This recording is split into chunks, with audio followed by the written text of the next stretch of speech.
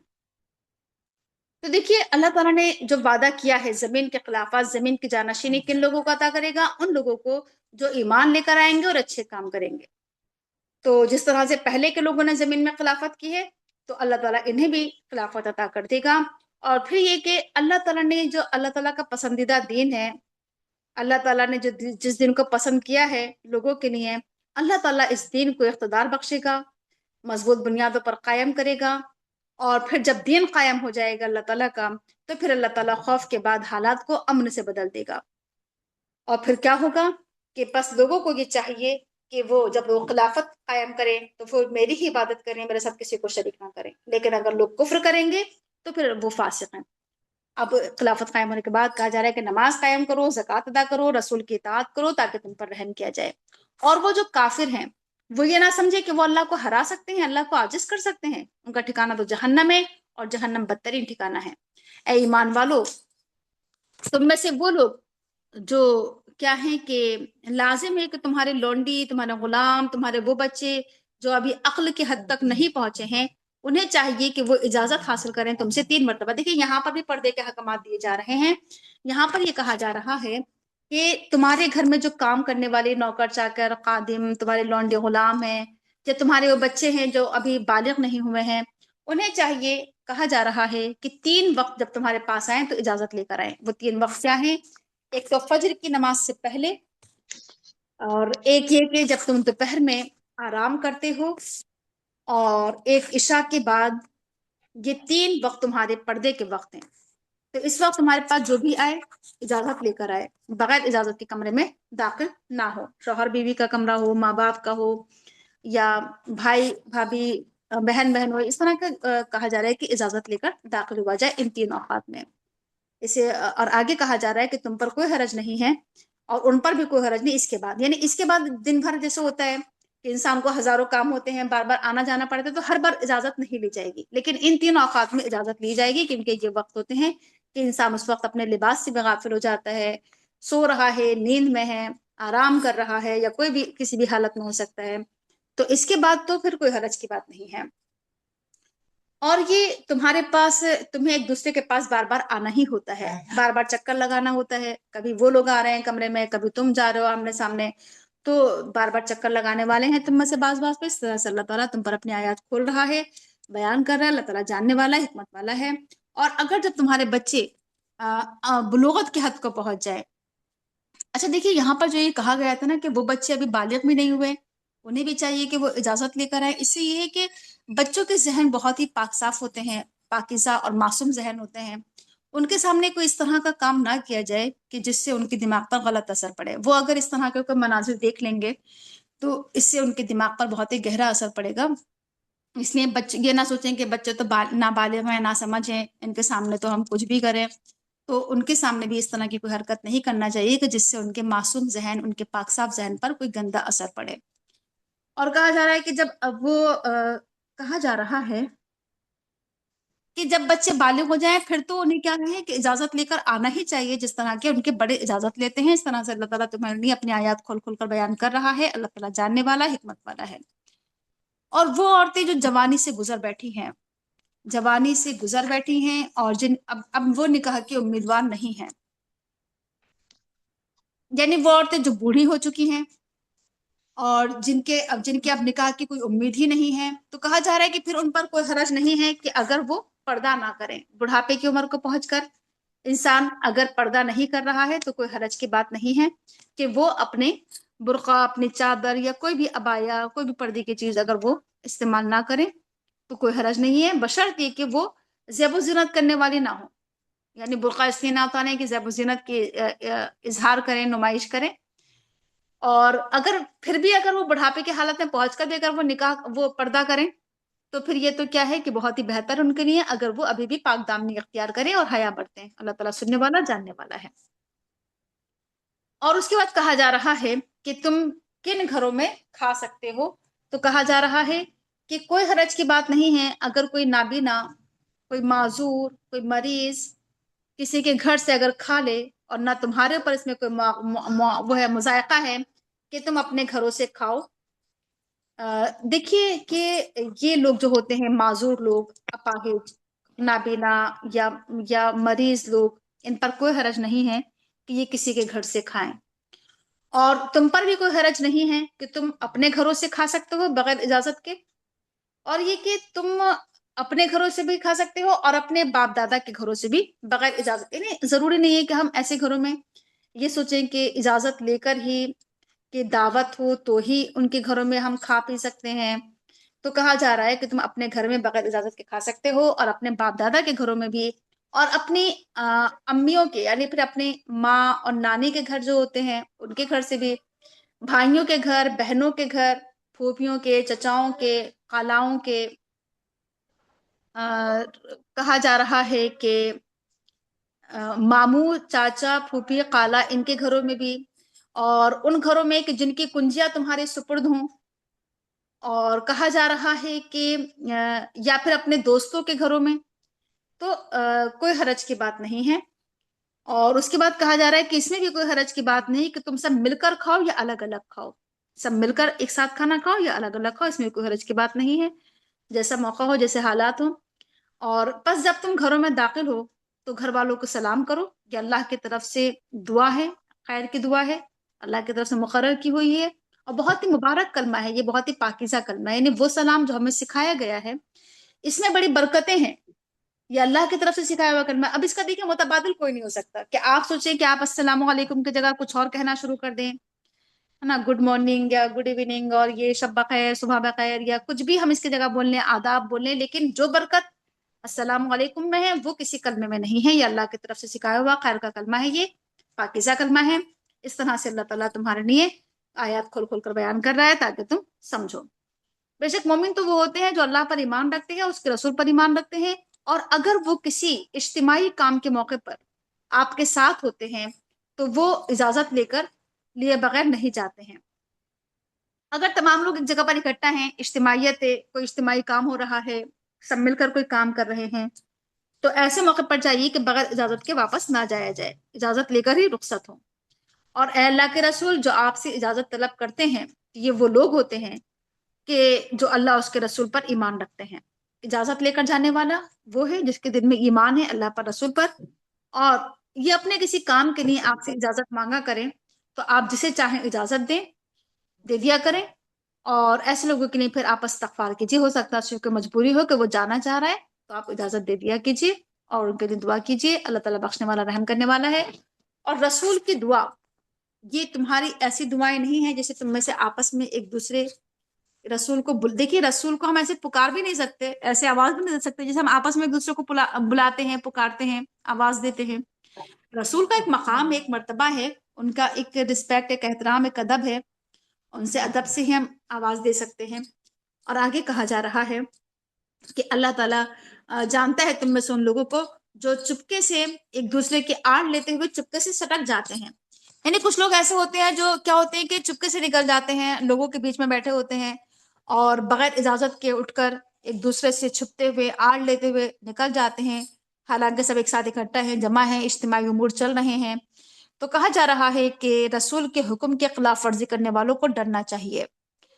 کہ وہ کسی فتنے میں گرفتار نہ ہو جائے یا کسی دردناک عذاب میں مبتلا نہ ہو جائے۔ خبردار، بے شک اللہ ہی کے لیے ہے جو کچھ آسمانوں میں ہے جو کچھ زمین میں ہے۔ اللہ تعالیٰ جانتا ہے جس روش پر تم چل رہے ہو، اور جس دن تم اللہ کی طرف لوٹائے جاؤ گے تو اللہ تعالیٰ تمہارے اعمال کے بارے میں تمہیں خبر دے گا۔ اللہ تعالیٰ ہر چیز کا جاننے والا ہے۔ یہ تھی سورہ نور، اور سورہ نور کے تعلق سے کہا جاتا ہے کہ عورتوں کو چاہیے کہ وہ سورہ نور پڑھیں اور دوسروں کو پڑھائیں اور سکھائیں، کیونکہ اس میں عورتوں سے متعلق احکامات دیے گئے ہیں۔ اس کے بعد سورہ فرقان، بسم اللہ الرحمن الرحیم۔ اللہ تعالیٰ کی ذات بہت ہی مبارک ہے، بابرکت ہے، جس نے فرقان نازل کیا اپنے بندے پر، یعنی یہ قرآن جو حق اور باطل کو الگ الگ کر دینے والا ہے، اس نے اپنے بندے پر نازل کیا ہے۔ کیوں نازل کیا ہے؟ تاکہ یہ سارے جہان والوں کے لیے ڈراوا ہو، خبردار کرنے والا ہو، نذیر ہو۔ یہ قرآن ڈرانے کے لیے، باخبر کرنے کے لیے نازل ہوا ہے۔ اللہ کے ہاتھ میں ہے زمین و آسمان کی بادشاہی، اور اللہ کی کوئی اولاد نہیں، اللہ کا کوئی شریک نہیں اللہ کی حکومت میں۔ اللہ تعالیٰ نے ہر چیز کو بنایا، اور اس نے ہر چیز کی تقدیر مقدر کی، اور اس نے اور جو لوگ اللہ کے علاوہ دوسرے معبود بناتے ہیں انہوں نے کوئی چیز پیدا نہیں کی ہے، وہ تو خود مخلوق ہیں، وہ تو خود اپنے ہی نفس کے نفع و نقصان کے مالک نہیں ہیں، وہ تو خود اپنی ہی موت اور زندگی کے مالک نہیں ہیں، وہ تو اپنے آپ کو مرنے کے بعد دوبارہ زندہ اٹھائے جانے پر قادر نہیں ہیں۔ اور جو کافر ہیں وہ کہتے ہیں کہ یہ قرآن تو ایک جھوٹ ہے اور اسے اللہ کے رسول نے خود اپنے پاس سے گڑھ لیا ہے اور اس کی کسی نے کوئی مدد کی ہے دوسرے لوگوں نے۔ بس یہ لوگ بہت ہی بڑا ظلم کرتے ہیں، جھوٹی بات کہتے ہیں، اور لوگ کہتے ہیں کہ قرآن میں تو پرانے زمانے کی کہانیاں ہیں اور اس شخص نے یہ نقل کرا لی ہیں، لکھ لی ہیں، اسے صبح شام اس پر املا کرائی جاتی ہیں، بولی جاتی ہیں، لکھ لیتا ہے اسے۔ اے نبی کہہ دو کہ اس قرآن کو تو اس نے نازل کیا ہے جو جانتا ہے پوشیدہ باتیں، چھپی ہوئی باتیں، آسمانوں کی، زمین کی، اللہ تعالیٰ بخشنے والا، رحم کرنے والا ہے۔ اور وہ لوگ کہتے ہیں کہ اس رسول کو کیا ہو گیا ہے، یہ کیسا رسول ہے، یہ تو کھانا بھی کھاتا ہے، یہ تو بازاروں میں چلتا ہے، یہ کیسا رسول ہے، اس پر تو کوئی فرشتہ بھی نہیں اتارا گیا ہے جو اس کے ساتھ ساتھ ڈراتا، دھمکاتا، یا اس پر کوئی خزانہ اتارا جاتا، یا اس کے پاس کوئی باغ ہوتا جس سے یہ کھاتا۔ ظالم کہتے ہیں کہ تم تو ایک ایسے انسان کی اتباع کرتے ہو کہ جس پر جادو کیا ہوا ہے، ایک سحر زدہ آدمی کے پیچھے لگے ہوئے ہو۔ دیکھو یہ لوگ کیسے آپ کے لیے مثالیں بیان کر رہے ہیں، بس یہ خود بھی گمراہ ہو رہے ہیں اور یہ راستہ نہیں پا رہے ہیں۔ بس اللہ تعالیٰ کی ذات بہت ہی مبارک ہے کہ اگر وہ چاہے تو تمہیں اس سے بہتر عطا کر دے، اس سے بہتر خیر، تمہیں باغات دے جس کے نیچے نہریں جاری ہیں، اور اللہ تعالیٰ تمہیں بڑے بڑے محلات عطا کرے۔ لیکن لوگوں نے قیامت کو جھٹلایا اور ہم نے تیار کی ہے ان لوگوں کے لیے جو قیامت کو جھٹلاتے ہیں بھڑکتا ہوا عذاب۔ جب وہ بہت دور سے دیکھتے ہیں، دور سے جب وہ دیکھیں گے تو جہنم کو، تو جہنم کا جو غضب ہے اور جو جوش ہے یہ اس کی آواز سنیں گے بہت دور سے۔ جہنم کی جو چنگھاڑ کہہ لیجئے، اس کی دہاڑ، اس کی آواز، اس کا غضب اور جوش کی آواز انہیں دور سے سنائی دے گی۔ اور جب انہیں اس کے اندر ڈالا جائے گا تو بہت ہی تنگ جگہ میں یہ لوگ ٹھوسے جائیں گے اور اپنی موت کو پکارنے لگیں گے، یعنی اس قدر بھری ہوئی کہ برے طریقے سے اس میں ان لوگوں کو ٹھوس دیا جائے گا اور کہا جائے گا کہ آج خواہ تم کتنی ہی موت کو پکارو، آواز دو، کتنی ہی موتوں کو تم پکار لو، ایک کو پکارو یا ہزاروں کو پکارو، اور اے نبی، یعنی کوئی فائدہ نہیں اب تمہیں موت کو پکارنے سے۔ اے نبی کہہ دیجئے کہ کیا یہ انجام اچھا ہے، یا پھر وہ جو ہمیشہ کی جنت ہے جس کا متقی سے وعدہ کیا گیا ہے، اور جو ان کی جزا ہے، ان کا بدلہ ہے، ان کا ٹھکانہ ہے، وہاں پر جنت میں ان کے لیے وہ ہوگا جو یہ چاہیں گے ہمیشہ کے لیے۔ یہ اللہ تعالیٰ کا وعدہ ہے، اور اللہ تعالیٰ اللہ تعالیٰ کا یہ وعدہ ہے جس کا ادا کرنا اللہ کے نزدیک واجب الادا ہے۔ اللہ تعالیٰ ضرور اپنے وعدے کو پورا کرے گا۔ اللہ تعالیٰ تمام لوگوں کو اکٹھا کرے گا، ان تمام لوگوں کو بھی اور انہیں بھی جنہیں وہ اللہ کے علاوہ پکارتے ہیں، یعنی وہ معبود جنہیں اللہ کے علاوہ پکارا جاتا ہے انہیں بھی اللہ تعالیٰ جمع کرے گا اور کہے گا، ان لوگوں سے معلوم کرے گا کہ کیا تم نے میرے بندوں کو گمراہ کیا تھا، ان بندوں کو، یا یہ خود گمراہ ہو گئے تھے؟ تو یہ لوگ عرض کریں گے کہ اللہ تعالیٰ تو پاک ہے، ہمارے لیے مناسب نہیں ہے کہ ہم آپ کے سوا کسی کو اپنا مولا بنائیں، اپنا کسی کو ولی بنائیں۔ آپ نے تو ان کو سامان زندگی دیا، خوب دیا، ان کے آباء و اجداد کو بھی دیا، اتنا دیا کہ یہ اللہ کو بھول گئے، اپنا سبق بھول گئے، ذکر بھول گئے، نصیحت بھول گئے، اور ان کی شامت آ کر رہی، شامت زدہ ہو کر رہے، ہلاک و برباد ہو گئے۔ بس ان لوگوں نے جھٹلایا، اس طرح سے یہ لوگ جھٹلا دیں گے وہ تمہارے معبود، تمہاری ان باتوں کو جو آج تم کہہ رہے ہو، تمہارے معبود جھٹلا دیں گے تمہاری ان باتوں کو جو آج تم کہہ رہے ہو، پھر تم جو ہے اپنی شامت کو نہ بدل سکو گے، یعنی عذاب کو نہ پھیر سکو گے، نہ ہی کوئی مدد آئے گی تمہاری، اور تم میں سے جو ظلم کرے گا تو ہم اسے بڑا عذاب دیں گے۔